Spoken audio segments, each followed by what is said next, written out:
I studied under the Ming Confucian school. Over the years, I've traveled through the Ming, Han, Tang, and Song lands.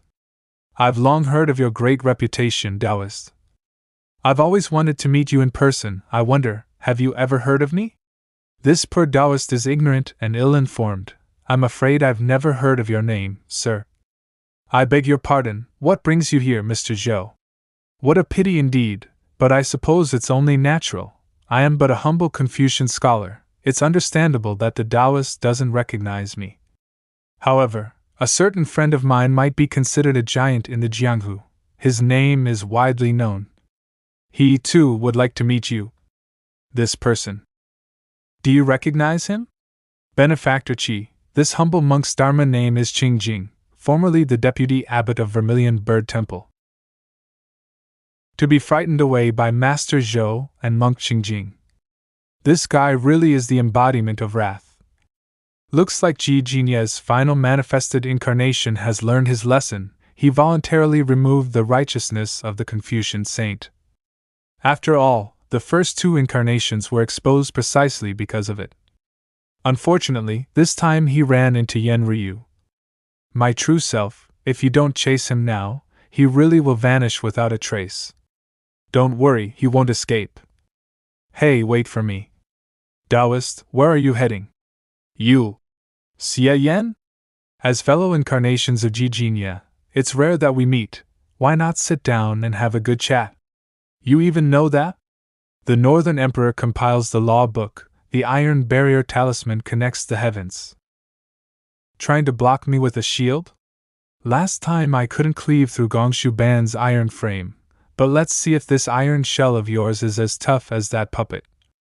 Sword Cloud Great Tao, Metal Element, Sword of Heaven Support. As expected, it couldn't withstand it. But opposing this poor Taoist means suffering the pain of your 5 viscera burning from within. Black Law Spirit Book, Curse of Rising Death from the Prison. Heartfire? Is this the self-combustion that Yan Ryu mentioned? Heaven's wrath extinguishes creatures, the 4 brightnesses shatter bones, with the divine slash, 10,000 ghosts scatter. Iron barrier technique connecting the heavens. You think that can block me? Sword Cloud Great Tao. Metal Element, Light Splitting and Shadow Shaping. As expected from a sword genius capable of contending with sect leader level experts, I once prided myself on my iron barrier technique being unbreakable among innate realm 5th layer cultivators, and yet you shattered it with ease. However, such a ferocious onslaught stirred intense killing intent. I suppose young Master Xie must also be in pain. I see now, your heart fire burns stronger the more hostility others have towards you. But even so, that little flame of yours is still not enough. Why is my heart fire burning not just my body, but also my soul? His physical body being strong is one thing, but even his spirit is this resilient? Time to end this. Taoist, if you're playing with fire, so will I. Let me whip you with Desire Forged Scourge and give you a taste of burning lust. 6 Desires Heart Demon Art, Shinma Sect? No mistake. Ah. So, Taoist, how are you feeling now? Can we sit down and chat properly now? Xie Yan is actually the evil heaven sword maiden, Shilanwei. Monk Qingjing was the deputy abbot of the Vermilion Bird Temple and the censor-in-chief of the Tang government. He was a standard class rank 3 official, in charge of supervising law. Monk Qingjing was famous as the lantern-carrying blind monk, revered for his profound knowledge of Buddhism.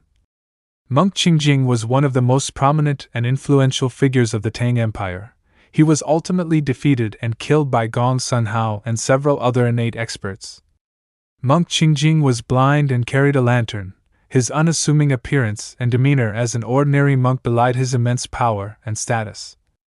Monk Qingjing assumed the role of a mentor for Xie Yan, guiding her cultivation. Although the monk was cheerful and polite, many innate experts and government officials respected him and did not dare to offend him. Despite being an incarnation of Xie Yan, Qing Jing disliked working for him and attempted to break free of Ji Jinye's control. He genuinely cared for Xie Yan and leaked some of Ji Jinye's secrets to Xie Yan.